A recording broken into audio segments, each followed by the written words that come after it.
დღეს მინდა გამოვიხმაურო ყველა იმ კომენტარებს, რაც კეთდება ამ ვიზა ლიბერალიზაციის საკითხზე და ევროკავშირის გადაწყვეტილებების მიმართ. მცდელობა მიდის ქართული ოცნების მხრიდან, რომ დადანაშაულოს ევროკავშირი იმაში, რომ ჩვენ გზღუდავენ რაღაცაში, რომ შანტაჟს ახორციელებენ საქართველოს მოქალაქეებზე და ასე შემდეგ. ეს მცდელობა დიდი ხანია გრძელდება, რომ ის რაზედაც პასუხისგებელი არის ქართული ოცნება და მხოლოდ ქართული ოცნება, ეს პასუხისგებლობა გადაანაწილოს ან გადაიტანოს ევროკავშირზე. იმისთვის, რომ პირნათლად იყოს თავის მოსახლეობის წინაშე, რომელიც ღრმად არის დარწმუნებული იმაში, რომ მისი მომავალი არის ევროკავშირი და მისი ერთ-ერთი მთავარი მონაპოვარი სწორედ არის ეს ვიზა ლიბერალიზაცია. ამიტომ საჭირო არის, რომ ჩვენ დაუბრუნდეთ ფაქტებს. ფაქტი არის ის, რომ ჩვენ 2017 წელს დიდი ძალისხმევის შემდეგ მივიღეთ ეს ვიზა ლიბერალიზაცია და მივიღეთ იმავდროულად დააწესა ევროკავშირმა და გაგვაცნო მექანიზმი, რომელიც თან ახლავს ამ ვიზა ლიბერალიზაციას და რომელიც მოითხოვდა საქართველოსგან, რომ შეესრულებინა მთელი რიგი რეკომენდაციების, რომელსაც ითხოვს ევროკავშირი ყველა იმ ქვეყნისგან, რომელიც არის მიმართული იმისკენ, რომ გახდეს სრული ინტეგრირებული წევრი ევროკავშირის და ვიზა ლიბერალიზაცია არის ერთ-ერთი ნაბიჯი ამ მიმართულებით.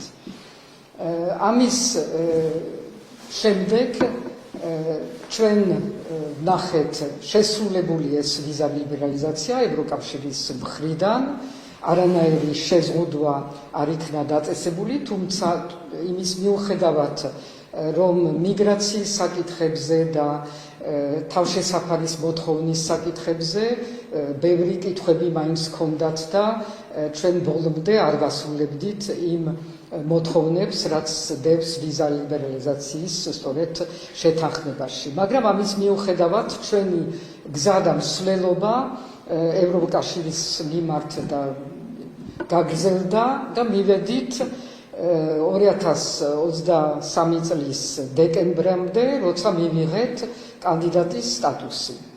ეს მივიღეთ და გავიხსენოთ კარგად, მივიღეთ არა იმიტომ, რომ ქართულმა ოცნებამ რამე შეასრულა იმ რეკომენდაციებიდან, რომელიც ეხება კანონის უზენაესობას, ადამიანის უფლებებს, ანტიკორუფციულ ზომებს. არც ერთი რეკომენდაცია არ იქნა შესრულებული, მაგრამ მივიღეთ კანდიდატის სტატუსი ამის მიუხედავად, იმიტომ რომ ქართველმა ხალხმა თავისი სიტყვა თქვა მარტში, როცა წინააღმდეგობა გაუწია იმ რუსულ კანონს, რომელზედაც შეფასება ყველა ჩვენი პარტნიორების სწორედ იყო ეს, რომ იყო პირდაპირ რუსული კანონი და გადმოტანილი რუსეთიდან იმისთვის, რომ სამოქალაქო საზოგადოება შეზღუდული ყოფილიყო და მასზე ახალი ზეწოლა განხორციელებულიყო. ამის შემდეგ და იმის მიუხედავად, რომ ხალხისთვის და ხალხის გამო და ამ პროტესტის გამო ევროკავშირმა ჩვენ მოგვანიჭა ხალხს, საზოგადოებას კანდიდატის სტატუსი, ამის მერე და ძალიან სწრაფად ქართულმა ოცნებამ მიიღო ისევე ეს რუსული კანონი, რომელიც იყო ერთგვარი პროვოკაცია ევროკავშირის მიმართ, როცა იმან გადადგა ნაბიჯი და მოთხოვნების მიუხედავად მოგანიჭა ის, რაც არ გერგებოდა როგორც ხელისუფლებას, ამის მერე, რომ შენ მიდიხარ მის საწინააღმდეგო მიმართულებით და მაინც აყენებ დღის წესრიგში ის, რაზედაც ნათქვამი იყო, რომ ჩვენ აღარასოდეს აღარ შემოვიტანთ, არ დავაბრუნებთ ამ კანონს, ისევე დააბრუნეს და მიიღეს ყველაფრის მიუხედავად, ახალი პროტესტის მიუხედავად, პრეზიდენტის ვეტოს მიუხედავად, ისევე მიიღეს ეს კანონი. და იმის შემდეგ მთელი ეს 2024 წელი, რომელიც მოყვება ამ კანდიდატის სტატუსის მინიჭებას, ქართული ოცნება არც ერთ ზომას არ იღებს, რომელიც ესატყვისება იმ თუ ამ ევროკავშირის მოთხოვნებს. თუნდაც ფორმალურად რამე იმისთვის, რომ თავი მოაწოდონ მაინც და აჩვენონ, რომ ზოგი რეფორმები შეიძლება ვერ იქნება მიღებული, მაგრამ რაღაცას ცდილობენ. არა, პირიქით, ყველა გადაწყვეტილება, რაც მიღებული არის, ყველა ახალი კანონი, რაც მიღებული არის, მთელი 24 წლის მანძილზე ეწინააღმდეგება უშუალოდ ყველა იმ რეკომენდაციას, რაც არის ჩამოწერილი ევროკავშირის მხრიდან და ამის შედეგად ჩვენ ვღებულობთ 2024 წლის ბოლოს გაფრთხილებას, კიდევ ერთ გაფრთხილებას, ივნისში უკვე იყო და 24 წლის ბოლოს გაფრთხილებას, რომ ეს ყველაფერი, ამ ყველაფერმა შეიძლება იქონიოს შედეგი და გავლენა ვიზა ლიბერალიზაციაზე, რადგან არსებობს ეს მექანიზმი, რომელიც ჩვენს მივიღეთ და ეს მექანიზმი მოითხოვს ზომებს, რომელიც თუ არ არის მიღებული, იმ შემთხვევაში შეიძლება ამოქმედდეს მექანიზმი. ამის მიუხედავად გრძელდება კიდევ ერთხელ 2025 წლის მთელ წლის მანძილზე გრძელდება ქართული ოცნების მხრიდან არა მხოლოდ უგულველყოფა ყველა იმ ზომების, რაც არის მისაღები, ყველა რეკომენდაციების, რაც ეხება კანონის უზენაესობას, ადამიანის უფლებებს, ანტიკორუფციულს, პირიქით აუქმებენ სააგენტოს და ასე შემდეგ და ასე შემდეგ. არ არის საჭირო, რომ აქ მე აღწერო ყველა ის ზომები, რაც მიღებულია რეტორიკასთან ერთად, რომელიც დღე არ გადის, რომ ვინმე მარლამზღოს რომელიმე წარმომადგენელი ევროკავშირის ან რომელიმე ევროპელი ლიდერი და ეს არის, რაც ახასიათებს მთელ 2025 წელს. ამ დროს ევროკავშირი იღებს ახალ მექანიზმს ამ ვიზა ლიბერალიზაციაზე და აქ დღეს, რომ ახალი შეზღუდვები, რაც შემოტანილი არის დეკემბერში, არის უფრო მძიმე, მაგრამ ახალი მექანიზმი და აქ არავინ არ უნდა შეგეყვანოთ შეცდომაში. არ არის მიმართული საზოგადოების და მოქალაქეების წინააღმდეგ. პირიქით, ახალი მექანიზმი, რაც არის მიღებული, აძლევს ევროკავშირის საშუალებას, რომ სწორედ ადამიანის უფლებების დარღვევის გამო, ძალადობის გამო, კანონის უზენაესობის დარღვევის გამო მიიღოს შეზღუდვები, რომელიც ეხება მხოლოდ იმ ოფიციალურ პირებს, რომლებიც არიან პასუხისმგებელი ყველა ამ ზონებზე. ანუ ქართული ოცნება, მოკლედ რო ვთქვათ. და არ ეხება პირველ პერიოდში, ყოველ შემთხვევაში, არ ეხება საზოგადოებას და მოქალაქეებს.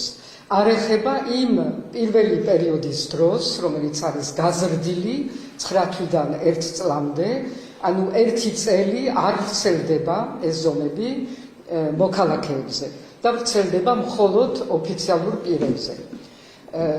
და შემდეგ იწყება მეორე პერიოდი. თუ კი ქართულმა ოცნებამ არაფერი არ შეასრულა კიდევ ერთხელ ამ პერიოდში და ალბათ ეს არის ის, რასაც უნდა ველოდოთ, თუ არაფერი მოხდა ამ 1 წლის მანძილზე, შემდეგ იწყება მეორე პერიოდი, რომელიც გაზრდილი არის ისიც 24 თვემდე, ესე იგი მთლიანად ეს მოიცავს 36 თვეს, სადაც შეიძლება გავრცელდეს ყველაზე ეს ზომები, ან შეიძლება გაგრძელდეს იმავე ფორმით, ანუ იმ ოფიციალურ პირებზე და არა მოქალაქეებზე. ეს გადაწყვეტილება დამოკიდებული იქნება, ცხადია, თვით ევროკავშირზე. აქედან რისი თქმა მინდა, რომ დღეს ჩვენ ყველა, ვინც მუშაობთ ჩვენ უცხოელ პარტნიორებთან, უნდა გავაგრძელოთ მუშაობა იმ კუთხით, რაც არის მათი სწორი დღევანდელი გადაწყვეტილება, რომ ეს შეზღუდვები არ შეეხოს მოქალაქეებს, რომელიც იბრძვიან მთელი მათი ძალით და ღონით იმისთვის, რომ დაიტოვონ და შეინარჩუნონ ევროკავშირის გზის შანსი და უნდა ეხებოდეს ეს შეზღუდვები მხოლოდ და მხოლოდ და შეიძლება გამკაცრებულიც იმ ოფიციალურ პირებს, რომლებიც არიან პასუხისმგებელი ყველა იმ კანონზე, რომელიც ეწინააღმდეგება ევროკავშირის სტანდარტებს და მოთხოვნებს. ეს არის ჩემი მოვალეობა, ეს არის ყველა პარტიების მოვალეობა, რომლებიც მუშაობენ ჩვენ უცხოელ პარტნიორებთან, არასამთავრობოების, მთლიანად საზოგადოების. საზოგადოება თავისი პროტესტით აჩვენებს, როგორც აჩვენა 2023 წელს, 24 წელს, რა არის მისი მოთხოვნა, საიდკენ არის ის მიმართული, მაგრამ ჩვენ უნდა ეს გზავნილი მივიტანოთ იმ გადამწყვეტის მიღებ პირებთან, რომლებიც უნდა იყვნენ სრულ საქმის კურსში და არ აერიოთ, თქვათ, საქართველოს საზოგადოება, რასაც თვითონაც ამბობენ, კაია კალასის წერილი, რომელიც მივიღე, იმეორებს იმას, რაც არის საჯარო განცხადებაში, ანუ რომ ძალიან კარგად იციან, რომ დგას საქართველოს მოსახლეობა ერთ მხარეს და ქართული ოცნება მეორე მხარეს. ამიტომ მე მინდა რომ ერთდროულად ხალხი დაწყნარდეს იმითი, რომ დღეს ხვალ არ გემუქრებათ თქვენ ვიზა ლიბერალიზაცია, ჩვენზე ყველაზე არის დამოკიდებული ამ ერთ წელიწადში, რას შევძლებთ იმისთვის, რომ ხელისუფლება ქართული ოცნებამ ვეღარ გააგრძელოს თავისი მავნებლური ანტიევროპული გზა და ჩვენ დაუბრუნდეთ იმ ევროკავშირის გზას, რომელიც ჩვენთვის, საქართველოს მოსახლეობისთვის არის სრულიად ღია და ელოდება მხოლოდ იმას, რომ საქართველოს მოსახლეობის ნება იყოს გამოხატული და შეძლოს ხალხმა ნამდვილად გამოხატოს თავისი ნება ჩვეულებრივი ფორმით, რასაც გულისხმობს არჩევნების ფორმით.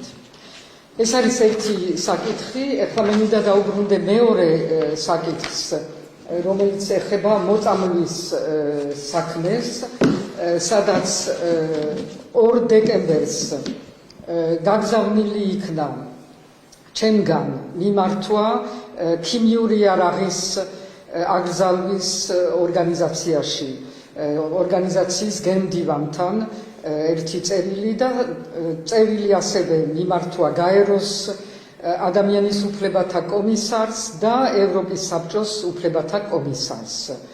10 დეკემბერს გამოაგზავნა ევროპის საბჭოს კომისარმა ოფლაერტიმა, გამოაგზავნა წერილი გენპროკურორთან, საქართველოს გენპროკურორთან, სადაც გამოთქვამს თავის გაუგებრობას იმის შესახებ, რომ თვითონ იყო ჩამოსული საქართველოში 2025 წლის იანვარში. გაეცნო მდგომარეობას და შინაგან საქმეთა მინისტრის მოადგილემ მას უთხრა და დაუმტკიცა, რომ არანაირი ქიმიური შემადგენლობა არ იყო წყლის მჭავლებში გამოყენებული პროტესტის დახშობის დროს 2024 წლის დეკემბერში. მაგრამ ამის შემდეგო თვითო ქართველი ხელისუფლების წარმომადგენლებმაო თქვენსო საწინააღმდეგო რაღაცებიო, პრემიერმაო, შინაგან საქმეთა მინისტრმაო, უსაფრთხოების მინისტრის მოადგილემო, ყველამ თქვაო, რომ რაღაცა ქიმიური კი იყო, მაგრამ ის არაო, რაზედაც საუბრობსო საერთაშორისო გამოკვლევა BBC-ს მიერ ჩატარებული. ანუ ეს ჩემთვისო გაუგებარი არისო და მინდა ბევრად უფრო მკაფიოდ იყოს ეს გამორკვეულიო და მოვითხოვოთ თქვენგანო, ანუ ბევრ სხვა რამეს და ადამიანის უფლებებსაც ეხება ეს წერილი, მაგრამ ბოლოს ითხოვს, რომ მომაწოდეთო ბოლო ინფორმაცია ამ საკითხებზე, იმის შემდეგ, რაც თქვენ ამბობთ, რომ ჩაატარეთო გამოძიებაო. ეს არის პირველი გამოხმაურება, ორი სხვა ორგანიზაციიდან ჯერ არ არის გამოხმაურება, მაგრამ დიდი იმედი მაქვს, რომ იქნება და გრძელდება ამ საკითხზე მუშაობა. მე მქონდა საუბარი ნორვეგიის სახელმწიფო მდივანთან, რომელმაც დამიდასტურა ასევე, რომ ნორდიკის ქვეყნები, ბალტიის ქვეყნები და ნორვეგია ამ საკითხზე საუბრობენ და შესაძლო არის, რომ იმათმა აიღონ თავიანთ თავზე ამ საკითხის გაგრძელება. ამაზე ჯერ დასტური არ არის, ეს არის მხოლოდ მიმდინარე პროცესი, მაგრამ მინდოდა რომ საქმის კურსში ჩამოყენებინეთ. ძალიან დიდი მადლობა.